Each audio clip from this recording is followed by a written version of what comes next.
The sound of the Kadie's drum is heard off stage, and Makuru remembers that the Kadie had promised to pass by after the circumcision. Sarcastically, Igwezu wonders why the Kadie should be well preserved, tender, and smooth skinned. The beggar tells Igwezu that he had detected a certain bulk and wants to know if the Kadie is fat. Igwezu's answer is full of sarcasm when he says he is fat.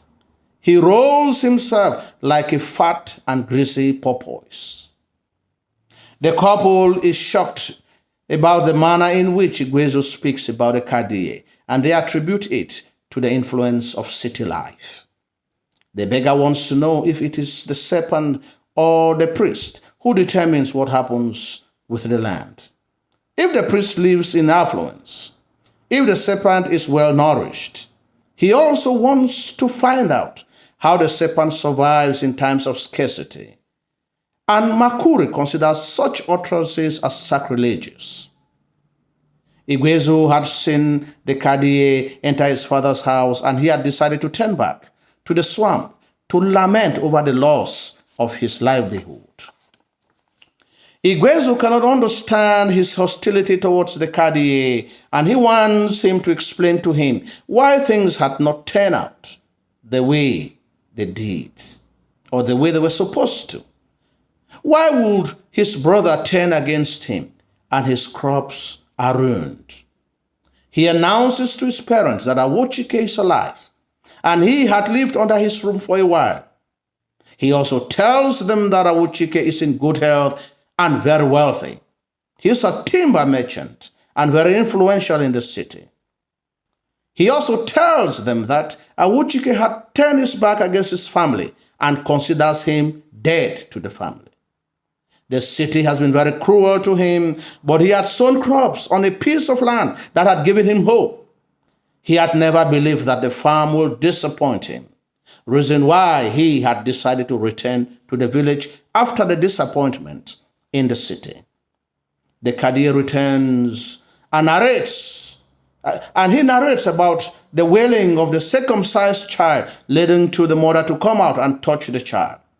Her action therefore pollutes the child, and the Kadie has to perform a purification ritual to cleanse the baby from contamination. Igwezu asks the Kadie where to shave him and asks him about his vows. He tells the Kadie that he did not thrive in the city, in the same way that he has not thrived on his farm. He had mortgaged the farm to Awuchike, and he had also taken away his wife, Desala. He had enticed Desala with his wealth. Igwezu engages the Kadie with searching and provoking questions such as, who appeases the serpent? Who collects the offerings of the sacrifice? Who guarantees the people's lives vis-a-vis the serpent? And wants to find out if the Kadie had offered the sacrifices that they had given to the serpent. Igwezu also wants to know if he had given all the required sacrifice to the serpent, and if the Kadie had made it clear to the serpent that it was from him to protect everyone and everything that is connected to him. He ends up with, why are you so fat? And tells him that he feeds fat on the land in the name of the serpent. And even tells him that even if all the animals are sacrificed to the serpent, there will be no significant change in the livelihoods of the people. He gives the Kadie a last stroke of the shape with such violence that the Kadie flinches and panics. He tells the Kadie not to allow himself to be shaved by someone whose crops rot in the mere. The Kadie threatens him with, I shall make you pay for this. Igwezu knows that with a corrupt and exploitative priest like the Kadie, their endeavors will never be rewarded. Makuru wants to go after the Kadie to plead for mercy on behalf of his son.